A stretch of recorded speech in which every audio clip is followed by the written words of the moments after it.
आ जाओ जी, journal entries for recording depreciation. देखो हम दो तरह से डेप्रीशिएशन रिकॉर्ड कर सकते हैं।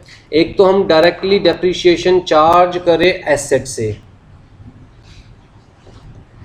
तो इसका मतलब 1,00,000 रुपए की हमारी एसेट है और हम हर साल इससे 10,000 रुपये डेप्रीशिएशन चार्ज कर रहे हैं, तो अगले साल एसेट कितने की दिखाई देगी हमारी बैलेंस शीट में? 90,000 की। या फिर हम एक काम करते हैं जी, हम एसेट अकाउंट को फिक्स रखते हैं, उसमें से कम नहीं करेंगे पैसा। तो 1,00,000 की एसेट है तो 1,00,000 की ही शो करेंगे, राइट। लेकिन हम प्रोविजन फॉर डेप्रीशिएशन क्रिएट कर देंगे, तो जितना डेप्रीशिएशन है वो प्रोविजन फॉर डेप्रीशिएशन अकाउंट में ऐड होता जाएगा, मतलब उस अकाउंट में हर साल 10,000 रुपये ऐड होते जाएंगे। तो जब ये एसेट को डिस्पोज करेंगे, सेल करेंगे, जैसे भी डिस्पोज करेंगे, तब इस अकाउंट में देख लेंगे कितना डेप्रीशिएशन इकट्ठा हो गया, right.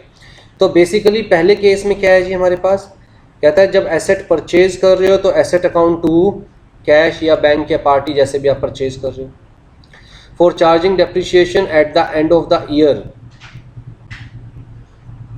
Depreciation account to asset account, simple, right. और फिर ये डेप्रीशिएशन हमें प्रॉफिट एंड लॉस अकाउंट से काटना है, तो profit and loss account to. तो बेसिकली नेट इफेक्ट क्या आता है हमारे पास? कहता है जी नेट इफेक्ट आता है asset account to depreciation account. देखो हमने जब परचेज की तो हमने कहा जी एसेट परचेज करी, ठीक है। डेप्रीशिएशन एसेट से चार्ज करें तो एसेट की वैल्यू कम करेंगे, तो हमने कहा जी डेप्रीशिएशन अकाउंट टू। लेकिन मैंने आपको कहा कोई भी केस हो, डेप्रीशिएशन हर साल कहां पर ट्रांसफर हो जाएगा? प्रॉफिट एंड लॉस अकाउंट के अंदर।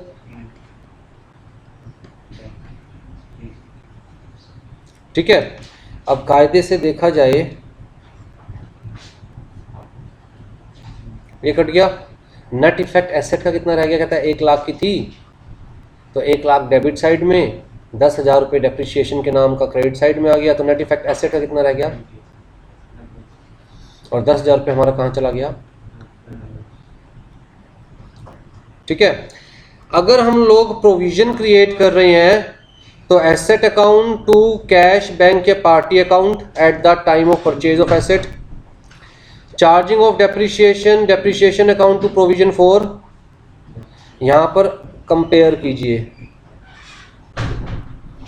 इस केस में हमने depreciation account to asset account किया, एसेट से ही कम कर दिया डेप्रीशिएशन का अमाउंट। इस केस में हमने depreciation account to provision for,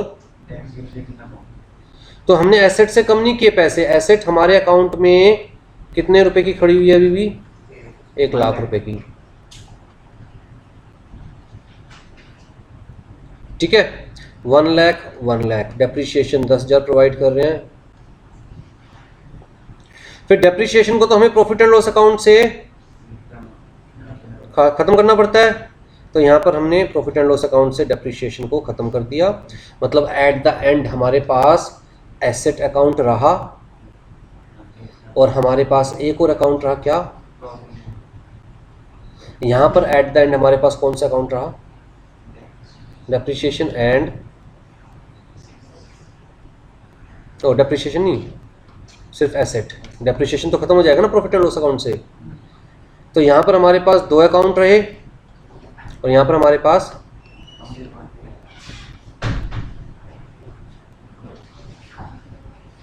ठीक है। अब जी जब सेल करेंगे एसेट को, तो इस केस में तो डायरेक्ट हमने क्या किया, जो भी पैसा आया एसेट सेल करने के नाम का, कैश टू एसेट, राइट। यहां पर हम क्या करने वाले हैं, जो भी हमारे पास डेप्रीशिएशन इकट्ठा हुआ था उसे एसेट में ट्रांसफर करने वाले हैं। तो प्रोविजन फॉर डेप्रीशिएशन टू, ठीक है जी। तो एक तो हम प्रोविजन फॉर डेप्रीशिएशन बना सकते हैं या हम डायरेक्ट एसेट से कर सकते हैं। डायरेक्ट एसेट से कर रहे हैं तो कहता है सिंपल सी चीज़ है, asset to cash at the time of purchase of asset, depreciation to asset at the time of charging the depreciation, फिर transferring the depreciation to profit and loss account, उसके बाद सेल करेंगे एसेट को तो bank account to asset account, बात खत्म, right. अगर profit हो रहा है सेल करने में, हम कह रहे हैं जी हमारे एसेट अकाउंट में कितना बैलेंस रह गया था आफ्टर 5 years, 50,000 रुपये, क्योंकि हर साल हम 10,000 रुपये डेप्रिसिएशन चार्ज कर रहे थे। और सेल कितने की हुई है? तो 10,000 का हमें क्या हो गया? 10,000 का हमें क्या हो गया? Profit, right. तो यही चीज़ नीचे लिखी हुई है कि अगर हम सेल के केस में हमारे पास प्रॉफिट हो रहा है तो हम प्रॉफिट में शो करेंगे। अगर लॉस हो रहा है, if the sum of proceeds of asset and depreciation exceeds the original cost of the asset, such excess is the profit and shall be transfer to profit and loss account, right. इसी तरह loss भी transfer कर देंगे, same चीज़ यहाँ पर। बस यहाँ पर फ़र्क क्या है? कहता है जब एसेट परचेज करी सेम एंट्री, जब डेप्रिसिएशन चार्ज किया तो 2 एसेट की जगह 2। अब इस केस में हम 2 चीज़ें फॉलो कर सकते हैं। कहता है या तो आप ऐसे शो कर दो, जब आप प्रोविजन फॉर डेप्रिसिएशन शो कर रहे हो तो बैलेंस शीट में या तो provision for depreciation liability side में ही शो कर दो, एसेट 1 लाख की लेस प्रोविजन फॉर डेप्रिसिएशन 10,000 रुपये, और एसेट कितने की शो कर रहे हो? या फिर आप ऐसे शो करो कि प्रोविजन फॉर डेप्रिसिएशन आप कहाँ शो कर रहे हो? यहाँ एसेट साइड लिख लो।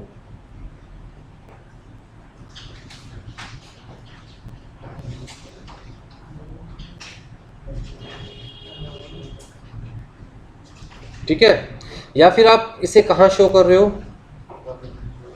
तो एसेट 1 लाख की शो करोगे और लाइबिलिटी साइड में प्रोविजन फॉर।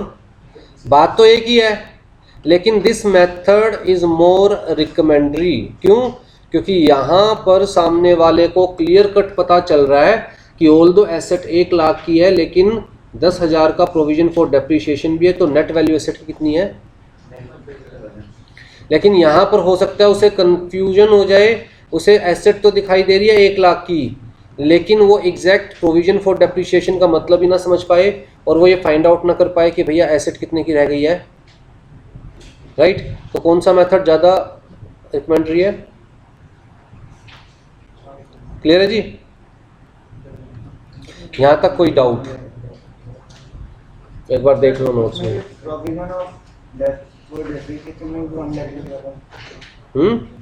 अरे यहाँ 1 लाख नहीं है, 10,000।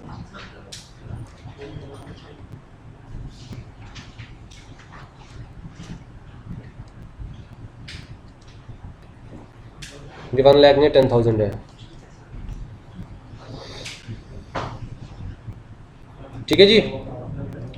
मेथड ऑफ डेप्रिसिएशन आपकी बुक में सारे मेथड्स को 3 पार्ट में डिवाइड किया है। एक तो यूनिफॉर्म चार्ज मेथड्स, दूसरा है हमारे पास डिक्लाइनिंग चार्ज मेथड्स, और फिर जो रह गए उन सबको किस में डाल दिया?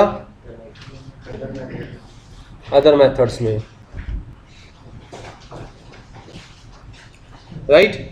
यूनिफॉर्म चार्ज मेथड्स का मतलब क्या है? कहता है जहां पर हर साल सेम अमाउंट वर्ड यूज कर रहा हूं, जहां पर हर साल same amount of depreciation charge किया जाए, सेम परसेंटेज वर्ड यूज नहीं कर रहा हूं, सेम अमाउंट। तो पहले साल 10,000 तो अगले साल भी 10,000, तीसरे साल भी 10,000, चौथे साल भी 10,000। उन सारे मेथड्स को जहां पर same amount of depreciation charge किया जा रहा है उन सबको किस में लिया गया? यूनिफॉर्म चार्ज, जिसका एक एग्जांपल आपको पता है,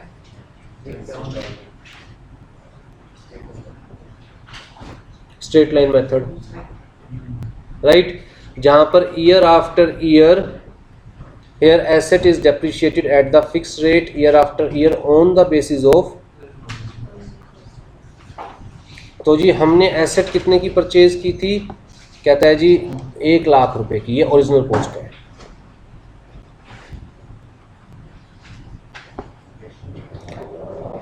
कितने साल चलने की उम्मीद है? कहता है जी 10 साल चलने की उम्मीद है। 10 साल के बाद कुछ मिलेगा इसे बेचकर? क्या कोई स्क्रैप वैल्यू है इसकी? कहता है हाँ 10,000 रुपये स्क्रैप वैल्यू है। तो बिजनेस को ये एसेट कितने रुपए की पड़ेगी? तो 90,000 डिवाइडेड बाय 10 ईयर्स, तो हर साल डेप्रिसिएशन कितना प्रोवाइड करेंगे? हर साल, बात खत्म, राइट। तो यहाँ पर फॉर्मूला क्या बन गया हमारा? कहता है जी original cost less any scrap value, इसको आप रेजिडुअल वैल्यू भी कह सकते हैं, स्लेवेज वैल्यू भी बोल सकते हैं, right, divided by life of asset in terms of year. Sir इसके अगर परसेंटेज निकालनी होगी तो? हाँ जी, इसकी परसेंटेज कैसे निकालेंगे? नीचे ओरिजिनल 9000 अपन ओरिजिनल, आप लोगों को ना पूछने की कुछ ज़्यादा जल्दी रहती है, आगे सब कुछ दे रखा होगा जो आपके माइंड में आ रहा है।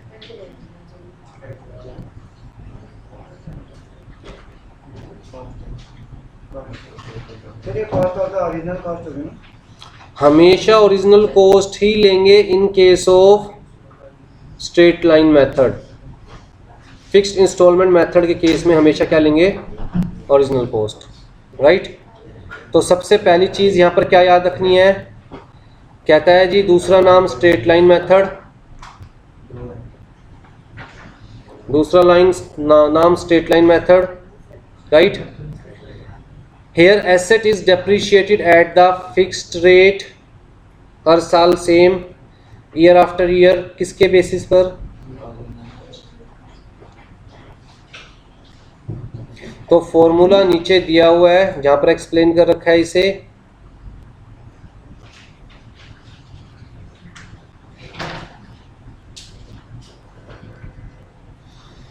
अब यहाँ पर याद रखने की चीज़ क्या है? अगर क्वेश्चन में ये नहीं दे रखा कि परचेज कब किया है, जैसे मिडल ऑफ द ईयर में परचेज किया है आपने, तो बट ऑब्वियस सी बात है डेप्रिसिएशन भी कितने टाइम का दोगे? हाफ ईयर का। अगर हम कह रहे हैं जी हमने परचेज किया है, हम लोग अकाउंट्स बनाते हैं 1 अप्रैल से लेकर 31 मार्च के, और हमने परचेज किया 1 जनवरी को, तो कितना टाइम रह गया?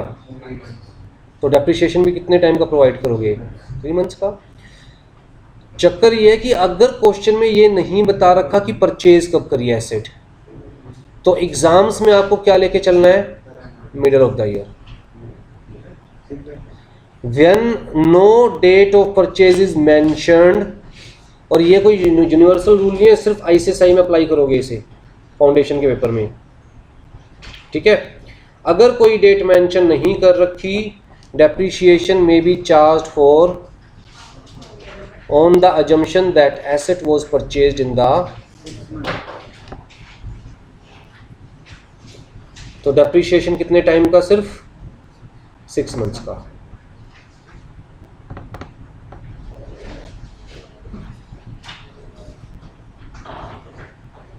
ठीक है जी। दूसरा फिक्स्ड इंस्टॉलमेंट के केस में मेथड क्या दे रखा है? Annuity method. ये आज तक कभी एग्जाम्स में नहीं पूछा गया, दिसंबर 2012 से आज तक कभी भी नहीं पूछा गया, तो उतना ही याद रखना जितना माइंड अलाउ करे। ना एन्युटी मेथड कभी पूछा गया, ना ही डेप्रिसिएशन फंड मेथड आज तक कभी एग्जाम्स में पूछा गया, राइट। एन्युटी मेथड है क्या? कहता है जी इस मेथड के अंदर बिजनेस एंटिटी सिर्फ कॉस्ट ऑफ एसेट नहीं कंसीडर करती, बल्कि मान के चलती है अगर इतना ही पैसा मैं कहीं और इन्वेस्ट करता तो मुझे कितना रिटर्न मिलता। आप किस अमाउंट को डेप्रिशिएट करते हो? जो आपको कॉस्ट पड़ी है। अगर मान के चलो आपको कॉस्ट पड़ी है 1 लाख, तो डेप्रिशिएशन भी तो इसी पे प्रोवाइड करोगे। लेकिन अगर आप ये मानना शुरू कर दो कि यार 1 लाख की मशीन जो परचेज की है वो 1 लाख रुपए में बैंक में जमा करवा देता तो मुझे 10,000 रुपये इंटरेस्ट और मिलता, तो मुझे सिर्फ 1 लाख रुपए नहीं इन्वेस्ट हो रहे मेरे, तो ये 10,000 रुपये भी मैं क्या मान के चलूँगा कि मेरे इन्वेस्ट हो रहे हैं, और टोटल मिलाकर मेरे कितने पैसे इन्वेस्ट हो रहे हैं? 1 लाख, और मैं तो डेप्रिसिएशन इस पे चार्ज करूँगा। 1,10,000 रुपये। तो इस मेथड को हम क्या बोलते हैं? तो डेप्रिसिएशन कितना चार्ज करना है वो हमें कहां से पता चलेगा? एन्युटी टेबल से, राइट? इस पेज पे आ जाओ जी।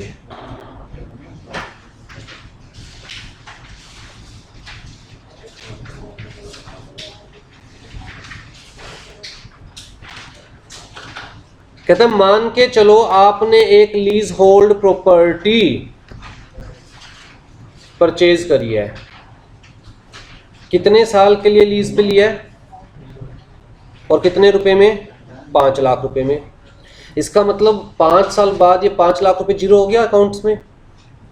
तो आप इसे डेप्रिशिएट करते जाएंगे अमाउंट को हर साल, राइट?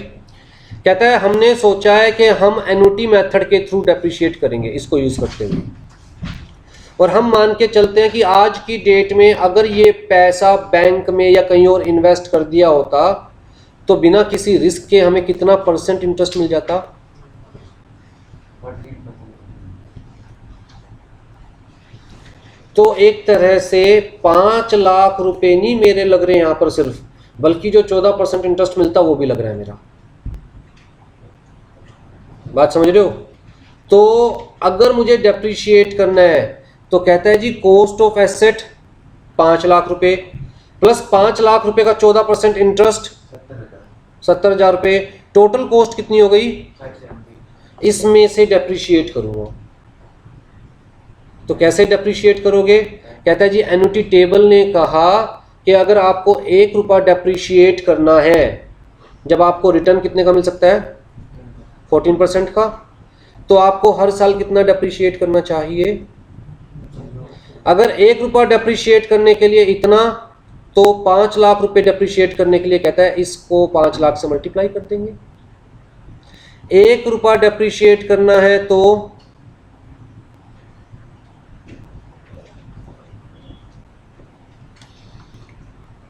हर साल कितना डेप्रिसिएशन प्रोवाइड करना चाहिए? इतना। ये एन्युटी टेबल बता रही है हमें। 5 लाख रुपए को डेप्रिशिएट करना है तो इंटू 5 लाख कर दो, तो हर साल कितना डेप्रिसिएशन प्रोवाइड करना पड़ेगा हमें?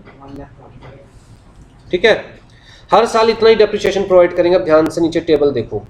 पहले साल की कॉस्ट हम क्या मान के चल रहे हैं? खाली 5 लाख रुपए नहीं, बल्कि वो 5 लाख रुपए मैं कहीं और इन्वेस्ट करता तो 14% मुझे इंटरेस्ट भी मिलता।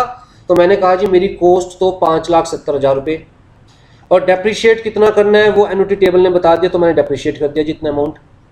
अब अगले साल मेरी बुक्स में एसेट की वैल्यू कितनी रह गई? ठीक है, अब अगले साल दोबारा मैं मान के चल रहा हूँ कि अगर इस अमाउंट को कहीं और इन्वेस्ट करता तो 14% रिटर्न मिलता।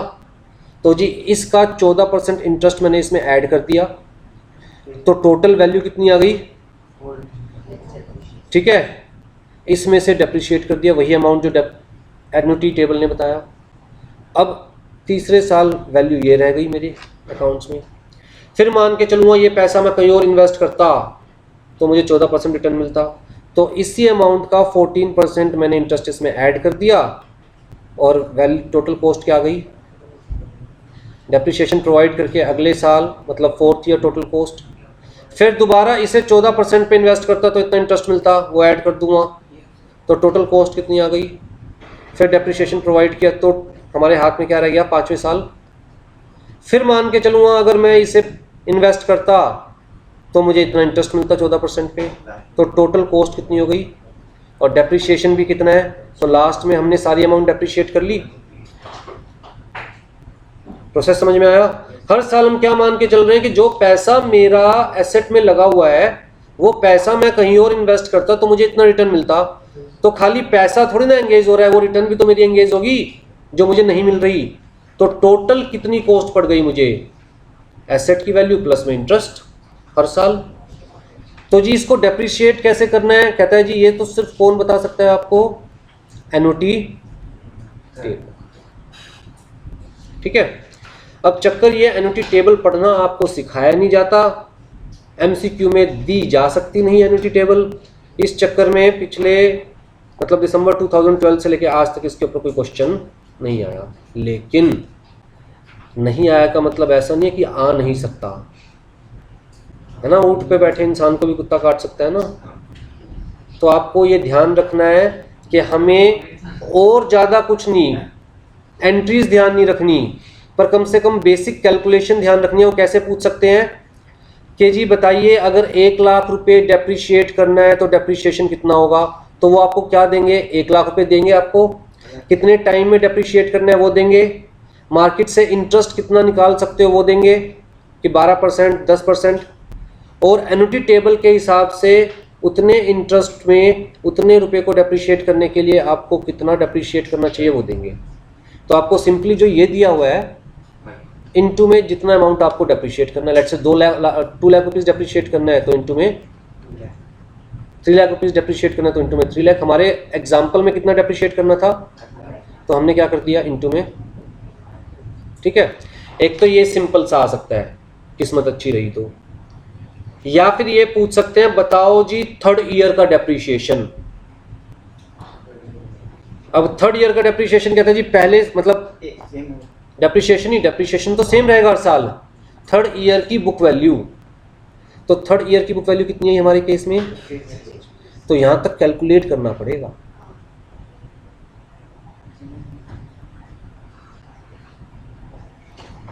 ठीक है, लेकिन एन्युटी मेथड की इंटेंशन क्या हो समझ में आ गई।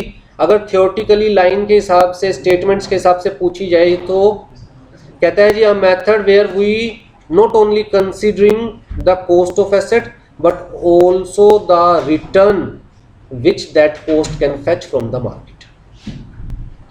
ठीक है,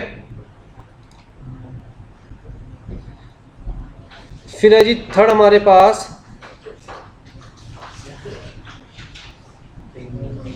बड़ा सिंपल सा depreciation fund method. Depreciation fund method जिसका दूसरा नाम क्या है,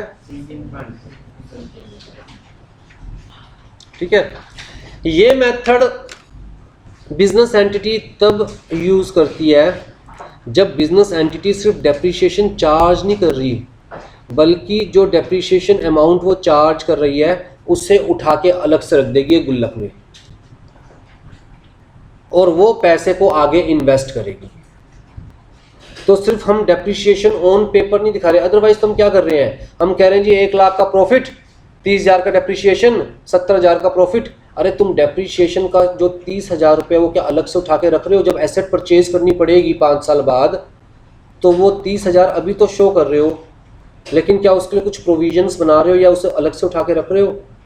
तो ये मेथड क्या कह रहा है, कहता है हम अलग से उठा के रखेंगे उस पैसे को जितना डेप्रिशिएशन प्रोवाइड कर रहे हैं। राइट, तो मान के चलो आपके फादर से आपको जेब खर्ची मिलती है, मंथली आपको 1,000 रुपये मिल रहे हैं और वो आप गुल्लक के अंदर डाल रहे हो, और वो गुल्लक का नाम क्या हमारा, डेप्रिशिएशन फंड अकाउंट। तो जितना भी आपको खर्ची मिल रही है वो कहां पर डाल रहे हो, साल के एंड में जितने पैसे इकट्ठे हो जाएंगे वो सारे आप कहोगे भैया मैं तो ये पैसा आगे इन्वेस्ट कर देता हूं। तो साल के एंड में आपके पास इकट्ठे होते हैं 12,000 रुपये जो कि आपने आगे इन्वेस्ट कर दिए। ठीक है जी, इन्वेस्ट कहाँ करें, डेप्रिशिएशन फंड इन्वेस्टमेंट अकाउंट में। कैसे इन्वेस्ट करोगे, कह रहा है जी मुझे सिक्योरिटीज़ परचेज करनी है, शेयर मार्केट में 12,000 रुपये इन्वेस्ट करने हैं। तो पहले तो जो गुल्लक में पैसा आ चुका वो पैसा बैंक अकाउंट में डिपॉजिट करवाओगे, फिर बैंक अकाउंट से ही सिक्योरिटी के नाम के पैसे जाएंगे। तो इन्वेस्ट कैसे करोगे, बैंक अकाउंट से ही इन्वेस्ट करोगे। लेकिन एक चीज़ पक्का है कि पहले साल गुल्लक में कितने पैसे बच गए, 12,000 रुपये, जिसके नाम की मैंने सिक्योरिटीज़ परचेज कर ली। ठीक है, अगले साल दोबारा गुल्लक में कितने पैसे बच गए, 12,000 रुपये। राइट, अब अगले साल 12,000 रुपये तो गुल्लक में जो खर्ची मिली वो आई, प्लस जो सिक्योरिटीज़ परचेज की थी उसका डिविडेंड भी मिला मुझे, तो वो भी मैंने कहाँ डाल दिया, मान के चलो 1,000 रुपये डिविडेंड मिला अगले साल मुझे। अब गुल्लक में इस साल कितने पैसे हैं, 13,000, 12,000 की तो ऑलरेडी सिक्योरिटी परचेज की हुई है। गुल्लक में कितने पैसे अब 13,000, वो दोबारा हमने इन्वेस्ट कर दिए 13 के 13। तो पहले मेरे पास सिक्योरिटी कितने रुपए की थी, अब सिक्योरिटी और कितने रुपए की आ गई है, टोटल मिलाकर मेरी इन्वेस्टमेंट हो गई, ठीक है। तीसरे साल दोबारा खर्ची इकट्ठी हो गई, वो भी मैंने कहां डाल दी। और जो 25,000 रुपए की सिक्योरिटी थी, इसके ऊपर भी मुझे 2,000 रुपए डिविडेंड मिला, तो वो भी मैंने कहां डाल दिया। अब पोजीशन क्या है मेरी कि मेरी गुल्लक में 12,000 रुपए पड़े हैं, 2,000 रुपए का मेरी गुल्लक में जो रिटर्न आया था वो पड़ा है, प्लस मेरे हाथ में 25,000 रुपए की क्या पड़ी है, इन्वेस्टमेंट पड़ी है। ये पोजीशन है ना। तो तीसरे साल के एंड में अगर मुझे एसेट परचेज करनी है तो इसे दोबारा री इन्वेस्ट करूंगा, द आंसर इज नो, क्योंकि अब तो मुझे एसेट ही परचेज करनी है। तो मैंने बेसिकली इन्वेस्ट कितने साल किया सिर्फ, तो पहला रूल, जितने साल बाद एसेट परचेज करनी है उससे 1 साल कम इन्वेस्ट करूंगा, आखिरी साल इन्वेस्ट नहीं करूंगा, क्योंकि आखिरी साल तो मुझे एसेट ही परचेज करनी है। तो ये जो आखिरी साल का अमाउंट है ये मैंने इन्वेस्ट नहीं किया। और मेरे रिकॉर्ड कहते हैं जी मेरे पास ये पैसा पड़ा है प्लस इतने रुपए की सिक्योरिटी पड़ी है। अब ये देखना है ये सिक्योरिटी जब मैं बेचूंगा तो 25,000 की सिक्योरिटी 25,000 में ही बिकेगी या 24 में बिकेगी या 26 में बिकेगी। अगर 26 में बिक रही है तो 1,000 रुपये मुझे क्या हो गया, 1,000 रुपये मुझे क्या हो गया, प्रॉफिट। और मैं कहूँगा जी मेरे पास टोटल कितने रुपए पड़े हैं, 25 और 12 37 39, मैं कहूँ जी मेरे पास टोटल कितना है 40। तो इसका मतलब मेरी गुल्लक में कितना हो गया, तो जो लो प्रॉफिट होगा वो भी कहाँ डाल दूं, अपनी प्रॉफिट होगा जो सेल ऑफ इन्वेस्टमेंट पे वो भी कहाँ डाल दूं, अपनी गुल्लक में। अगर मैं कहता हूं जी मुझे लॉस हो गया 1,000 रुपए का, तो जी 1,000 रुपए मेरे माइनस हो गए। 25,000 की सिक्योरिटी थी, 24 में बिकी, अब मेरे पास पैसा कितना रह गया, तो जी मुझे जितनी भी खर्ची मिली, जो मैंने आगे इन्वेस्ट किया, जो कुछ भी किया, लास्ट में मेरे हाथ में कितना पैसा रह गया। तो लॉस भी मैं कहां शो करूंगा, ठीक है। जितना भी पैसा इकट्ठा होगा गुल्लक में, चाहे वो 40,000 हुआ चाहे 38,000 रुपये हुआ, वो कहां पर ट्रांसफर कर दूंगा, जब एसेट परचेज करूंगा तो इसी पैसे से परचेज करूंगा ना, तो कहां पर शो कर दूंगा, एसेट में। बस इतनी सी फिगर आपको याद रखनी है। अगर हम टेबल के पॉइंट ऑफ व्यू से बात करें तो कहता है जी सिंकिंग फंड मेथड के अंदर हमारे पास एक टेबल दे रखी होगी, उस टेबल का नाम क्या होगा, जैसे एन्युटी मेथड के अंदर एक टेबल थी, उसका नाम क्या था, annuity table. Sinking fund method के अंदर हमें एक टेबल दे रखी होगी, sinking fund table. Sinking fund table हमें क्या बताने जा रही है कि जी आपको आखिर में कितना पैसा चाहिए। हमने कहा जी हमें आखिर में 1 रुपया चाहिए। कितने साल बाद चाहिए, हमने कहा जी आफ्टर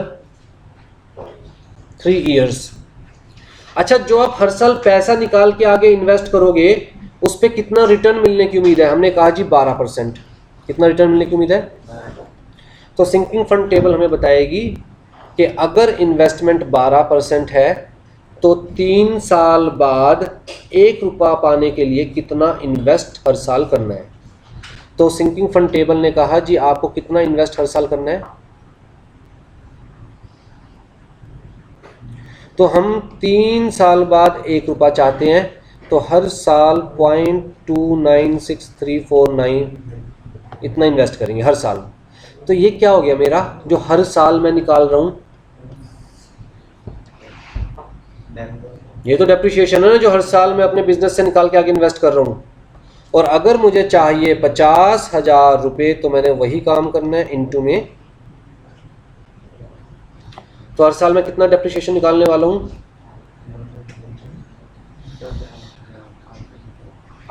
बात समझ में आ रही है। सिंकिंग फंड टेबल सिंपल सी बात कह रहा है, कहता है जी कितने टाइम बाद पैसा चाहिए, पहले तो ये बताओ। हमने कहा जी 3 साल बाद पैसा चाहिए। सिंकिंग फंड ने कहा कितना परसेंट इंटरेस्ट पे आपका इन्वेस्टमेंट हो सकती है, हमने कहा जी 12% इंटरेस्ट पे। तो उसने कहा ठीक है जी, ये दोनों रो और कॉलम मैच करी, तो उसने बताया अगर आप इतना इन्वेस्ट करते हो हर साल तो 3 साल के एंड में आपके पास कितना पैसा आता है? 1 रुपया। कितना इन्वेस्ट करते हो? तो टेबल कायदे से कैसे दे रखी होगी? टेबल दे रखी होगी कुछ इस टाइप में, एन्युटी टेबल भी और सिंकिंग फंड टेबल भी। यहां पर दिया होगा 1 year, 2 year, 3 year, 4 year, 5 year. यहां पर दे रखा होगा 1%, 2%, इस तरह करते करते। तो उसने दो ही चीज तो पूछी, कितने टाइम बाद पैसा चाहिए? हमने कहा जी इतने टाइम बाद पैसा चाहिए, 3 साल बाद। रिटर्न कितना मिलने वाला है आपको आपकी इन्वेस्टमेंट पे? हमने कहा जी, तो यहां पर जो अमाउंट लिखी होगी उतना आप इन्वेस्ट करोगे 3 साल तक, तो आपको कितना पैसा मिल जाएगा? 1 रुपया। तो यहां पर कौन सी अमाउंट लिखी हुई है? 296349।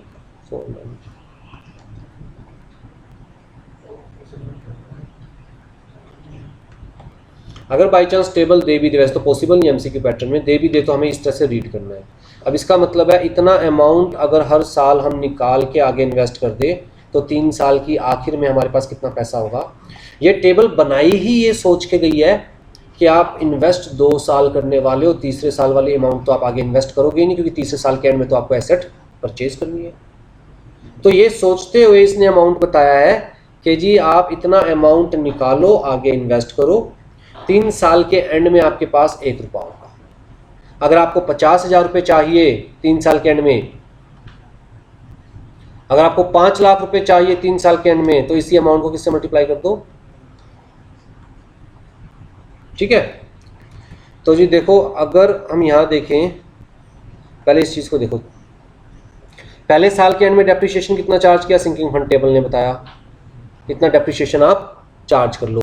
तो डेप्रिसिएशन तो हर साल सेम ही चार्ज करना है जो सिंकिंग फंड टेबल से अमाउंट आई हमारे पास, पहले साल के एंड में, दूसरे साल के एंड में और तीसरे साल के एंड में। पहले साल के एंड में हमें कोई इंटरेस्ट मिल रहा है? कहता जी अभी तो इन्वेस्ट करेंगे, अभी तो हमने पैसा निकाला है तो इन्वेस्ट करेंगे, तो कोई इंटरेस्ट नहीं है। ठीक है। टोटल इन्वेस्ट कितना कर रहे हैं? कहते हैं गुल्लक में फिलहाल यही पैसे पड़े हैं, यही इन्वेस्ट करेंगे। इन्वेस्टमेंट ये है, टोटल इन्वेस्टमेंट भी यही है और यही अमाउंट है available for the purchase of asset, अगर हम पहले साल ही चीज़ों को रोक दे तो।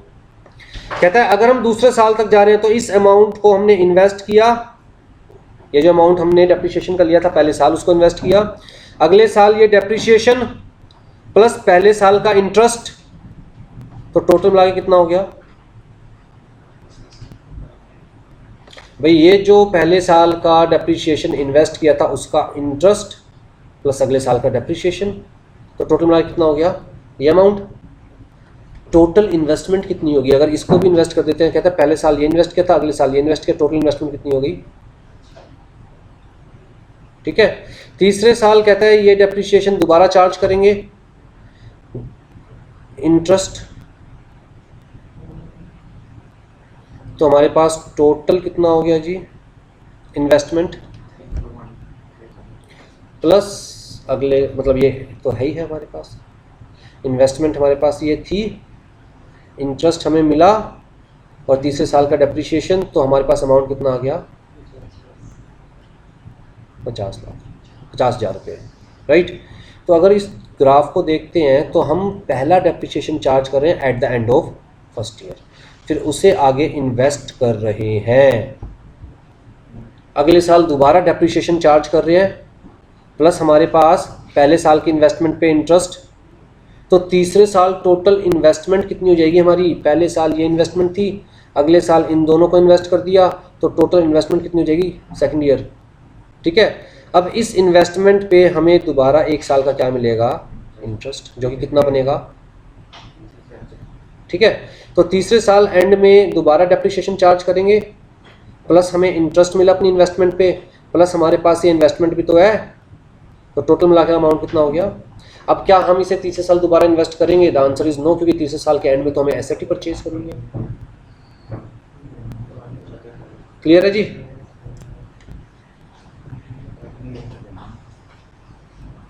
अगेन इसमें से क्वेश्चन आज तक कोई नहीं पूछा गया, तो जनरल एंट्री का तो कोई मतलब नहीं होता, लेकिन आपसे सिंकिंग फंड टेबल के बेसिस पर कितना अमाउंट डेप्रिसिएशन का चार्ज करना चाहिए ये पूछ सकते हैं, या फिर आपसे ये पूछ सकते हैं, यहाँ ध्यान से देखिएगा, क्वेश्चन बड़ा बन जाएगा पर पूछने को पूछ सकते हैं क्या कि जी इन्वेस्टमेंट जितनी भी हमारी इकट्ठी हुई वो हमने बेची 30,000 रुपये में, तो कितनी इन्वेस्टमेंट इकट्ठी हुई, इन्वेस्टमेंट के आगे इन्होंने मार दिया, इन्वेस्टमेंट के आगे इन्होंने मार दिया क्वेश्चन मार्क। हमारी जितनी भी इन्वेस्टमेंट इकट्ठी हुई वो हमने कितने में बेची, थर्ड ईयर के एंड में कितने में बेची, 30,000 रुपये में। बताओ लॉस कितना हुआ। अब लॉस तो तब पता चलेगा जब आप इन्वेस्टमेंट निकाल लोगे, लॉस तो तब पता चलेगा जब आप इन्वेस्टमेंट निकाल लोगे। तो इन्वेस्टमेंट निकाल के पता चल जाएगा कि प्रॉफिट हुआ या लॉस हुआ। ठीक है, तो इस टेबल को भी और इस चार्ट को भी, टाइमलाइन को भी ध्यान से एनालाइज कर लो। बस इतना याद रखना, पहले जो गुल्लक में पैसे आए वो इन्वेस्ट कर दिए, अगली बार दोबारा गुल्लक में पैसे आए प्लस पहले साल का रिटर्न आया वो दोनों मिलाकर दोबारा इन्वेस्ट कर दिया। टोटल इन्वेस्टमेंट कितनी हो गई, तीसरे साल हमने इन्वेस्ट करना ही नहीं, क्योंकि तीसरे साल के एंड में तो हमें एसेट चाहिए। बच्चे गलती क्या करते हैं, तीसरे साल के पैसे भी ऐड कर देते हैं इन्वेस्टमेंट में। भैया तीसरे साल के एंड में क्यों इन्वेस्ट करेंगे हम, तो इन्वेस्टमेंट उतने ही साल की माइंड में रखना। मतलब अगर n ईयर्स के बाद हमें एसेट परचेज करनी है तो इन्वेस्टमेंट कितने ईयर की होगी हमारी, 3 ईयर्स के बाद एसेट परचेज करनी है तो इन्वेस्टमेंट कितने ईयर्स की होगी हमारी, पहले साल इन्वेस्ट करेंगे, दूसरे साल इन्वेस्ट करेंगे, बस तीसरे साल करेंगे ही नहीं। तो इन्वेस्टमेंट कितने ईयर्स की होगी हमारी, 2 ईयर्स की। Interest at the end of the first year मिलेगा, interest at the end of first year invest कर रहे हैं तो पहला इंटरेस्ट का मिल रहा है eight the end of second year, और दूसरा इंटरेस्ट का मिल रहा है eight the end of third year. ठीक है,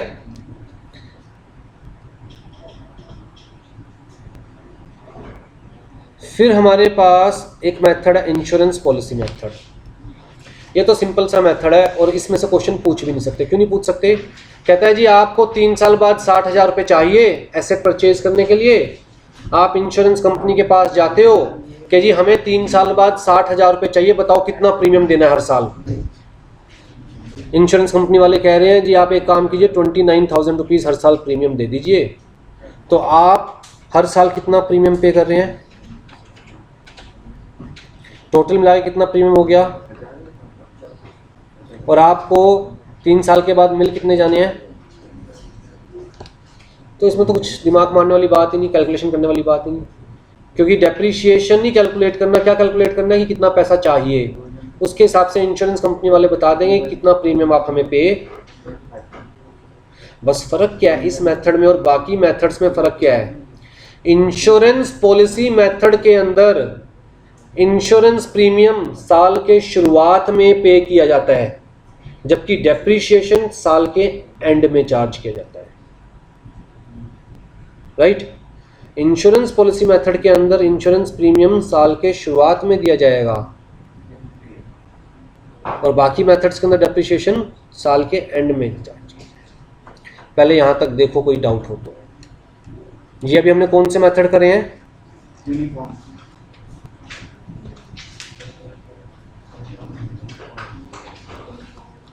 तो यूनिफॉर्म। सेकंड कैटेगरी क्या है हमारे पास, डिक्लाइनिंग चार्ज मेथड्स। मतलब जहां पर amount of depreciation year after year कम होता जाता है। राइट, चाहे परसेंटेज ऑफ डेप्रीशिएशन सेम हो, दोबारा रिपीट कर रहा हूं, चाहे परसेंटेज ऑफ डेप्रीशिएशन सेम हो, हम बात कर रहे हैं अमाउंट ऑफ डेप्रीशिएशन की। तो जब हम बात कर रहे हैं डिक्लाइनिंग चार्ज मेथड, इसका मतलब अमाउंट ऑफ डेप्रीशिएशन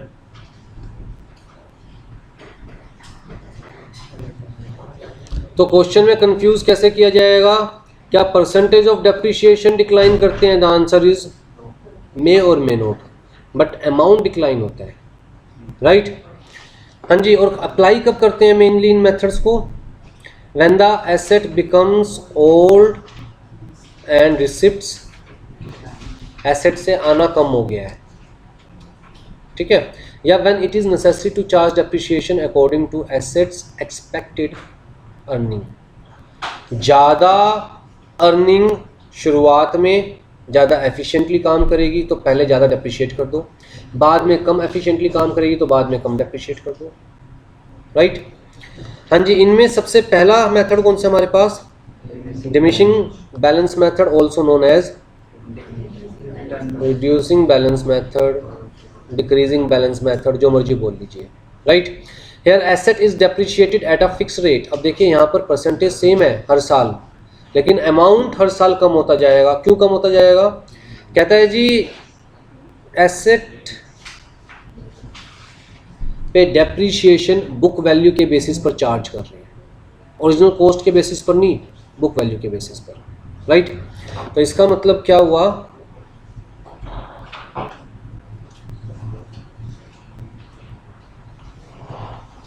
ये आपका फॉर्मूला है डेप्रिशिएशन फाइंड आउट करने का, जो कि यूजलेस है, ये आप कभी अप्लाई नहीं कर सकते, ठीक है। इसको अप्लाई करने के लिए लॉग की नॉलेज होनी चाहिए और वो आपके पास है नहीं, क्योंकि अगर n की वैल्यू 4 डाल दी तो विदाउट लॉग आप इसे सॉल्व नहीं कर सकते। तो फॉर्मूला सिर्फ आपके देखने के लिए, where n is equal to rate of depreciation is 1 minus n, ठीक है। हाँ जी, कहता है जी मेथड बड़ा सिंपल सा है, बुक वैल्यू के ऊपर डेप्रिशिएशन चार्ज करना है। तो जब एसेट परचेज करी उस टाइम पर बुक वैल्यू क्या थी, 1 lakh, original cost, book value is equal to cost. जब परचेज कर रहे हैं एसेट तो book value is equal to cost, 1 lakh रुपए।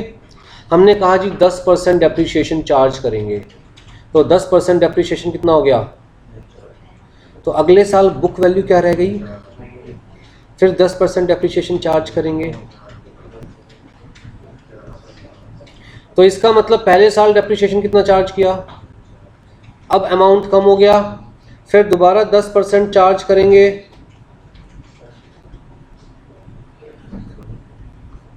तो इस तरह से करके चाहे रेट ऑफ डेप्रिशिएशन सेम है हर साल, लेकिन क्योंकि हम ओरिजिनल कॉस्ट पे नहीं कर रहे, हम किस पे कर रहे हैं, बुक वैल्यू पे, जो कि हर साल कम होती जाएगी, ठीक है जी। Method as compare to straight line method ज़्यादा लॉजिकल है। देखो जब हम स्ट्रेट लाइन मेथड की बात करते हैं तो एडवांटेज क्या है, सिंपल है straight line method, right. Value of asset can be completely return of. भाई हम कह रहे हैं 1 लाख की एसेट है, 10,000 रुपये स्क्रैप वैल्यू मिल जाएगी, तो इसको नंबर ऑफ ईयर से डिवाइड कर दो, तो मतलब 90,000 रुपये हमें राइट ऑफ करने हैं 10 साल में, हर साल कितना राइट ऑफ कर दो, तो 100% वैल्यू राइट ऑफ हो जाएगी। पर क्या ये इस मेथड में पॉसिबल है, डिमिनिशिंग वैल्यू मेथड के अंदर पॉसिबल है? कहता है हर साल 10% कम होता जाएगा, अगर लास्ट में जाके 1 रुपया भी बच जाएगा तो उसके बाद भी आप 1 रुपये का 10% डेप्रिशिएशन चार्ज करने वालों कितना, 10 पैसे, फिर वैल्यू कितनी जाएगी, 90 पैसे, फिर उसका 10% चार्ज करने वालों कितना। तो कहता है कि भाई डिमिनिशिंग वैल्यू मेथड के अंदर 100% राइट ऑफ करना पॉसिबल नहीं है, लेकिन स्ट्रेट लाइन मेथड के अंदर 100% राइट ऑफ करना पॉसिबल है, राइट। हाँ जी, किस टाइप की एसेट्स के ऊपर स्ट्रेट लाइन मेथड अप्लाई किया जा सकता है? कहता है वो एसेट जहां पर value due to passage of time, due to effect of time कम हो रही है, जैसे कि फर्नीचर है, फर्नीचर जितना टाइम रखा रहेगा उतना पुराना होता रहेगा। तो कहता है जैसे फर्नीचर है, इक्विपमेंट्स है, पेटेंट है, लीज होल्ड है, तो मेन चीज़ क्या है, कहता है यूज़ करने से पुराना नहीं हो रहा या उसकी यूटिलाइजेशन कैपेसिटी पुरानी नहीं हो रही, पर जहाँ पर हम मान के चल रहे हैं यार एक बार फर्नीचर ले लिया 10 साल तक इसे चलाना है तो 10 साल में इसे राइट ऑफ करना है। अब कुर्सी चाहे नई लग रही हो या पुरानी लग रही हो, काम तो बैठने का ही करेगी, मतलब उस पर बैठोगे, तो कहता है यूज़ में डिफरेंस नहीं आ रहा, लेकिन पैसेज ऑफ टाइम के साथ साथ उसकी वैल्यू कम होती जा रही है, तो इसलिए हम वैल्यू इक्वली डिवाइड कर देते हैं, एलोकेट कर देते हैं, राइट। ड्रॉबैक क्या है स्ट्रेट लाइन मेथड का? सबसे पहली चीज़ तो क्योंकि we can't assume that asset is equally useful throughout the life. आप तो इस मेथड में ये एज्यूम कर रहे हो ना कि इक्वली यूजफुल है, इसलिए हर साल इक्वली ही उसकी कॉस्ट को एलोकेट किया हमने 9,000 रुपये हर साल। बट एक्चुअल में 10 साल तक कोई भी एसेट इक्वली यूजफुल रह सकती है, राइट। कहता है फिर दूसरी चीज़, कॉस्ट ऑफ रिपेयर इंक्रीज होता जाता है हर साल। एसेट जैसे जैसे पुरानी होती जाएगी उसको मेंटेन, कार जैसे जैसे पुरानी होती जाती है उसको मेंटेन करने का खर्चा उतना ज़्यादा बढ़ता रहता है। अब हम क्या कर रहे हैं कि हम डेप्रिसिएशन हर साल 9,000 रुपये दे रहे हैं। पहले साल कॉस्ट ऑफ मेंटेनेंस 0, अगले साल कॉस्ट ऑफ मेंटेनेंस 1,000, उससे अगले साल कॉस्ट ऑफ मेंटेनेंस 3,000, उससे अगले साल कॉस्ट ऑफ मेंटेनेंस 5,000। तो कहता है कायदे से इक्वली कहाँ कर रहे हैं हम कॉस्ट? पहले साल टोटल कॉस्ट, अगले साल टोटल कॉस्ट। कायदे से हमें करना क्या चाहिए कि जब रिपेयर एक्सपेंस कम है तब डेप्रिसिएशन ज़्यादा दे दो, और जब रिपेयर एक्सपेंस ज़्यादा होगा तब डेप्रिसिएशन कम दे दो, ताकि इक्वल बर्डन पड़े बिजनेस के ऊपर। यहाँ पर तो बर्डन इंक्रीज होता जा रहा है, राइट। तो कहता है कायदे से इस मेथड के अंदर बर्डन इंक्रीज होता जा रहा है, right. To maintain the balance depreciation shall be more initially as the cost of repair is less, and with the passage of time depreciation shall decrease as the cost of repair will। ये चीजें कहां पर consider की गई? कहां पर consider की गई?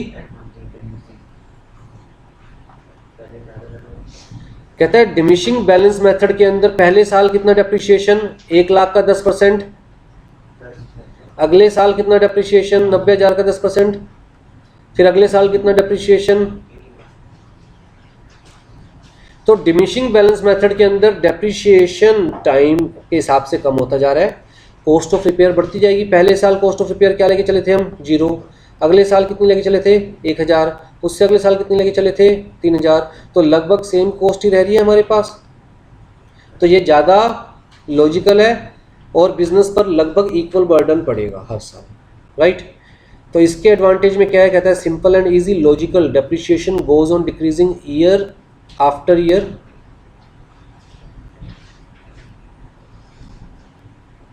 Where as cost of repair,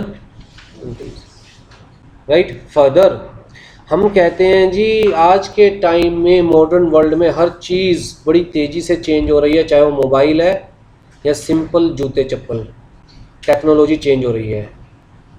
कहता है टेक्नोलॉजी चेंज हो रही है तो जो करंट टेक्नोलॉजी है वो आपने एक्वायर करी, और जैसे जैसे टेक्नोलॉजी चेंज होगी उसकी वैल्यू ख़त्म होती जाएगी मार्केट से। चाहे आप कहते हो जी एक मोबाइल आपके पास बिल्कुल ठीक पड़ा है लेकिन वो आउट ऑफ फैशन हो गया, मोबाइल तो बिल्कुल ठीक है। अब नोकिया के जो मोबाइल आते थे बटन वाले 3310, 3210 तो 1100, क्या वो काम नहीं करते? लेकिन आप कहते हो कि भैया वो आउटडेटेड हो गए हैं, टेक्नोलॉजी नई आ गई है। तो सिर्फ पुराने होने की वजह से नहीं, टेक्नोलॉजी चेंज होने की वजह से और ज़्यादा डेप्रिशिएट हो रहे हैं एक तरह से, राइट। तो हमें आज के टाइम में जैसे ही कोई भी नई टेक्नोलॉजी की चीज़ परचेज करे उसको शुरुआत में ज़्यादा डेप्रिशिएट करना चाहिए, बाद में कम डेप्रिशिएट करना चाहिए। तो बेसिकली जो टेक्नोलॉजी चेंज होने की वजह से प्रॉब्लम होती है, कहता है जी इस मेथड के अंदर वो चीज़ कंसीडर की गई है, और ज़्यादा अमाउंट शुरुआत में डेप्रिशिएट कर देंगे तो इसका मतलब टैक्स में हमें बेनिफिट हो रहा है डेप्रिशिएशन के नाम का। अगर हम उसे आगे इन्वेस्ट कर रहे हैं तो उसमें हमारे पास पैसा इकट्ठा हो रहा है। तो जब एसेट रिप्लेस करने की बारी आएगी तब हमारे हाथ में प्रॉपर अमाउंट होगा, राइट। अब मान के चलो आप सोच रहे थे 5 साल एसेट चलने वाली है और हम 5 साल 5 लाख की एसेट है और हम 5 साल 1 लाख 1 लाख 1 लाख 1 लाख और 1 लाख ये डेप्रिसिएशन प्रोवाइड करेंगे। जब आपने एसेट परचेज करी दूसरे साल ही टेक्नोलॉजी चेंज हो गई। अभी तक कितना डेप्रिसिएशन प्रोवाइड कर पाए थे? सिर्फ 2 लाख। और टेक्नोलॉजी चेंज होने की वजह से सिर्फ कितने रुपए की बिकी? तो एक तरह से कितनी कॉस्ट रिकवर कर पाए? 5 लाख रुपए खर्च हुए लेकिन रिकवर कितने कर पाए? सिर्फ। लेकिन अगर आप इनिशियली पहले साल 2 लाख का डेप्रिसिएशन देते, फिर 1.5 लाख का डेप्रिसिएशन देते, फिर 1 लाख का डेप्रिसिएशन देते, फिर 50,000 का डेप्रिसिएशन देते, अगर आप ऐसे करते तो पहले 2 साल में कितनी कॉस्ट रिकवर कर चुके थे? 3 पॉइंट प्लस 1 लाख रुपए तो मिल रहे स्क्रैप के नाम के, तो कितना रिकवर कर पाए थे? यहां पर लॉस कितना था?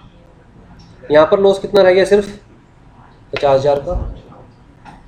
तो मतलब समझ में आया कि भाई टेक्नोलॉजी चेंज होने की वजह से जो नुकसान होता है उसको कैसे कंसीडर किया गया इस मेथड के अंदर, राइट? रिकॉग्नाइज्ड अंडर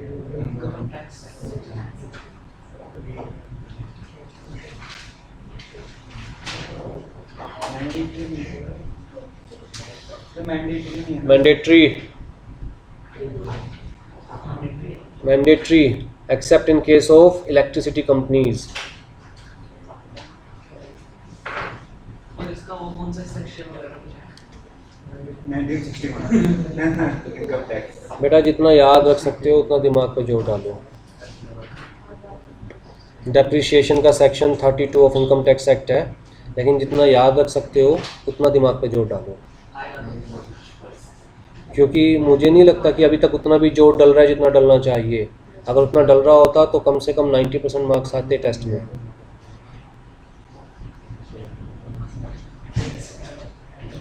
है ना? हाँ जी। डिसएडवांटेज में difficult to determine appropriate rate of depreciation, asset can not be bought down to. अब हमने कहा जी आप चाहे 1 रुपया वैल्यू हो जाए, उसके बाद 10 पैसे डेप्रिसिएशन, फिर 90 पैसे वैल्यू रहेगी तो 9 पैसे डेप्रिसिएशन, जा सकते हो इस लेवल तक 1 लाख की चीज को लेकर, इन्फिनिटी हो जाएगी। तो ये हमारे पास डिमिनिशिंग बैलेंस मेथड क्लियर है। ये इसको आगे लिखो मोस्ट इंपॉर्टेंट इस पेपर के पॉइंट, इस चैप्टर के पॉइंट ऑफ व्यू से।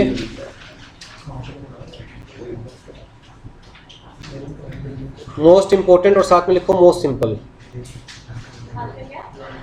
Most simple some of digits years digits method क्या कह रहा है? मान के चलो आपकी एसेट की लाइफ आपके अकॉर्डिंग 5 साल है, ठीक है? तो 5 साल चलेगी आपकी एसेट, तो 5 + 4 + 3 + 2 + 1, ठीक है जी? एसेट की कॉस्ट कितनी है?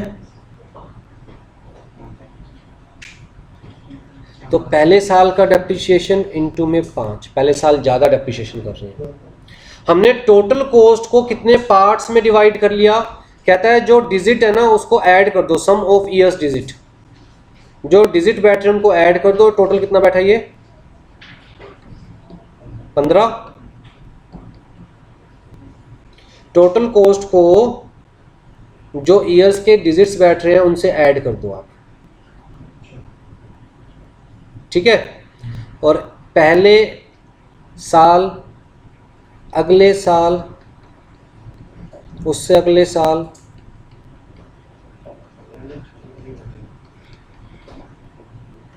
और लास्ट ईयर,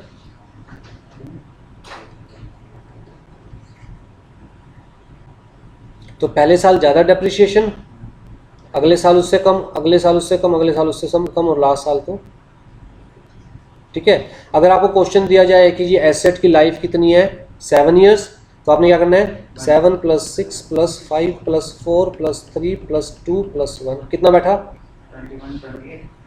28 बैठ गया। ये एसेट कितने की है जी? 5 लाख की। 5 लाख को किससे डिवाइड करना है आपको? पहले साल कितना इंटू में, अगले साल,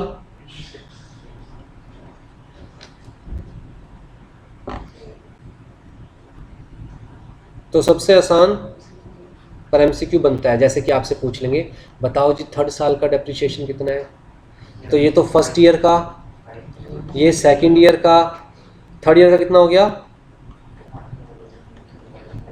तो आपको डायरेक्टली ये कैलकुलेट करके बता देना जी थर्ड ईयर का डेप्रिसिएशन ये है।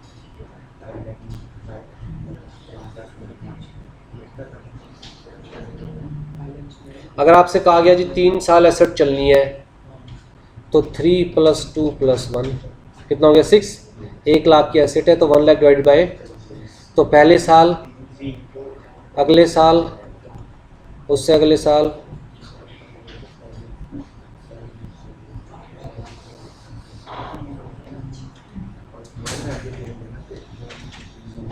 हाँ जी, in this method the charge for depreciation for an accounting period is calculated in proportion of the remaining life। पहले साल जब हम डेप्रिसिएशन चार्ज कर रहे हैं तो लाइफ कितनी रह रही है? 3 इयर्स की। अगले साल जब डेप्रिसिएशन चार्ज कर रहे हैं तो लाइफ कितनी रह रही है? 2 इयर्स की। लास्ट ईयर जब डेप्रिसिएशन चार्ज कर रहे हैं तो लाइफ कितनी रह रही है? 1 ईयर की। तो कहता है remaining life of the asset at the beginning of accounting period. ठीक। Rate of depreciation is determined by the fraction where denominator is the sum of digits representing the life of the asset 3 + 2 + 1 and numerators are the individual digits used in the life of the assets taken in reverse order। इसमें तो कोई doubt नहीं था। Double declining balance method कुछ भी नहीं है, कहता है जी बस रेट ऑफ डेप्रिसिएशन डबल लेके चलना है। अगर आप स्ट्रेट लाइन मेथड में 10% लेके चल रहे हो तो इस मेथड में कितना % लेके चलना है? राइट। कहता है similar to reducing balance method except that the rate of depreciation is double the straight line. अब मेथड किससे मैच कर रहा है? मैच तो कर रहा है रिड्यूसिंग बैलेंस मेथड से, लेकिन डेप्रिसिएशन का रेट डबल किसके कंपेयर में लेना है?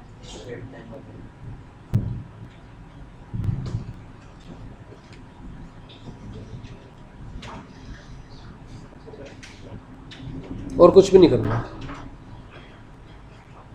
डिप्लीशन मेथड इंपॉर्टेंट लिखो जी।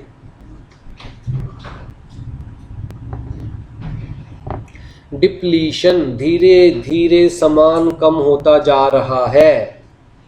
तो ऐसी एसेट जहां एसेट की खुद की कोई वैल्यू नहीं है, वैल्यू है उसके अंदर जो सामान पड़ा है। कोयल माइंस है, पेट्रोल माइंस है। कहता है कोयल माइंस ऐसी जगह पर होती है जहाँ इंसान कुछ ना रह सकता, ना उस ज़मीन का कुछ कर सकता। आप ज़मीन की कीमत नहीं दे रहे गवर्नमेंट को, किसकी कीमत दे रहे हो? जो उसके अंदर कोयल पा सकता उसकी कीमत। जितना कोयल निकाल लिया उतनी वैल्यू ख़त्म होगी। अब हम कह रहे हैं जी हमने एक पेट्रोल का कुआं परचेज़ किया गवर्नमेंट से और हमें अंदाज़ा था 10 टन पेट्रोल है, और हमें क्या लग रहा था कि ये 10 टन पेट्रोल कितने साल में निकालने वाले हैं?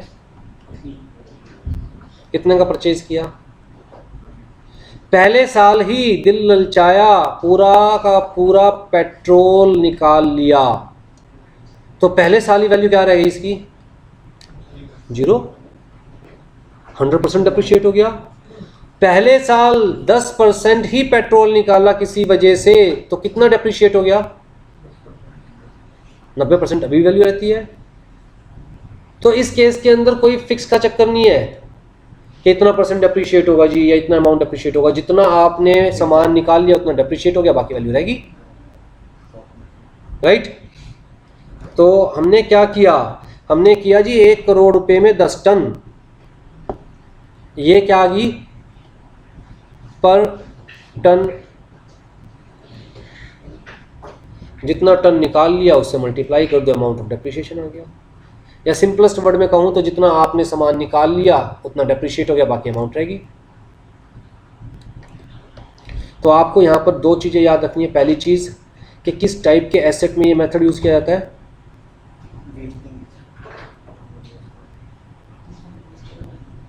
किस टाइप के एसेट्स के अंदर ये मेथड यूज़ किया जाता है? वेस्टिंग। जैसे कि माइंस है, राइट, क्वेरीज होगी हमारे पास, ऑयल वेल्स हो गए, तेल के कुएं, from which a certain quantity of output is expected to B.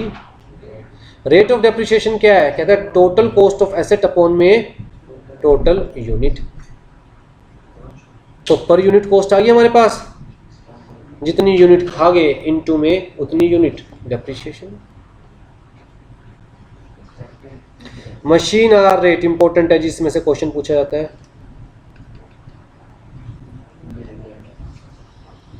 कहता है यहां पर जैसे छोटी मशीन्स होती है ना,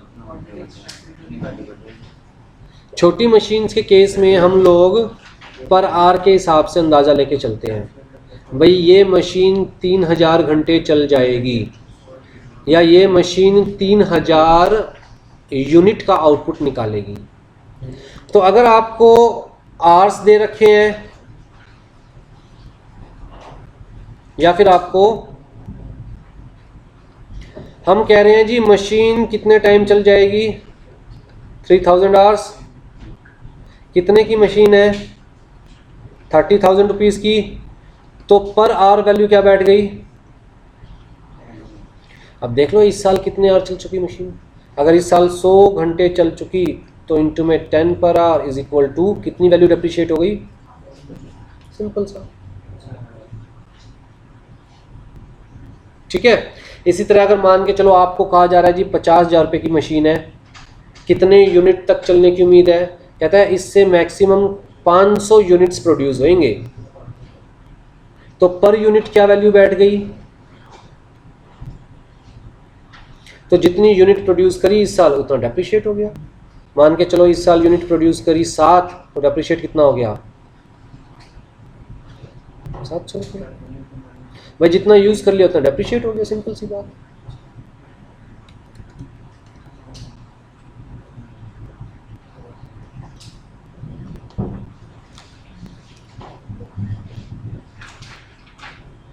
हाँ जी, group depreciation method. Group depreciation method का मतलब कहता है फैक्ट्री में 50 एसी लगे हुए हैं, क्या हर एसी की अलग अलग से डेप्रिशिएशन करोगे, टोटल देख लो कितने रुपए के एसी है, साल के एंड में इकट्ठा उठा के डेप्रिशिएट कर दो इस अमाउंट को। तो कहता है asset having the same average life expectancy are group together, depreciation is not charged for each item but is charge for the. और लास्ट मेथड क्या है हमारे पास, इन्वेंट्री सिस्टम ऑफ। ये सिस्टम किसके लिए यूज होता है, कहता है जनरली उन छोटी मोटी एसेट्स के लिए जिनकी एग्जैक्ट लाइफ फाइंड आउट करनी मुश्किल है या फिर कितना डेप्रिशिएट हुआ है ये फाइंड आउट करना मुश्किल है, जैसे कि टूल्स है, पेचकस है, प्लास है। अब एग्जैक्ट लाइफ फाइंड आउट करनी मुश्किल है, एक साल में कितना डेप्रिशिएशन करें वो फाइंड आउट करना मुश्किल है, राइट। तो हम क्या करते हैं, हम कहते हैं जी देखिए वैल्यू ऑफ एसेट्स जितनी भी हमारे पास टूल्स हैं, 50 टूल्स है तो सबकी मिला के वैल्यू कितनी at the beginning of the year वो लिख ली हमने। पूरे साल में और भी खरीदे ऐसे कोई टूल, कहता है अगर खरीदे तो वो भी लिख लो, कब खरीदे कोई फर्क नहीं पड़ता, चाहे ईयर एंड से एक दिन पहले खरीदे, ठीक है।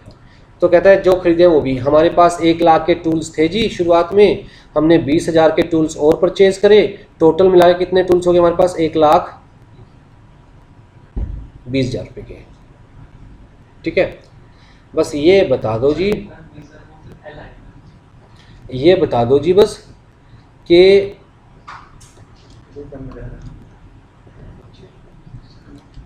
आपकी नज़रों में कितने रुपए के टूल हैं, कितने के थे वो देख लिया, कितने के परचेज किए वो देख लिया, यार ये 20,000 रुपये के तो बिल्कुल बेकार टूल है, किसी यूज़ के नहीं है, हमारी नज़रों में तो जीरो वैल्यू है इसकी। और जो 1 लाख रुपए के टूल थे उनमें से भी कम से कम 15-20 हज़ार के टूल तो बेकार हो चुके हैं। तो आपकी नज़रों में कितनी वैल्यू है बस ये बताओ, हमारी नज़रों में 80,000 रुपये वैल्यू रहेगी बस। तो इसका मतलब कितना डेप्रिशिएट कर दिया आपने, मतलब अपने आप से एस्टिमेट कर देना। तो टूल्स के केस में क्या, अगर आपके जिस तरह कंपनीज है, मैन्युफैक्चरिंग यूनिट्स है, वहाँ पर 1-1 हज़ार टूल होता है, क्या एक पेचकस को उठा के उसकी वैल्यूएशन लिखेगा, है पॉसिबल वो?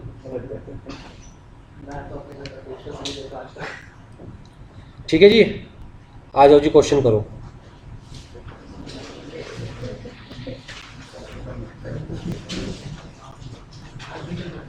फटाफट से सारे क्वेश्चंस करके आंसर दो।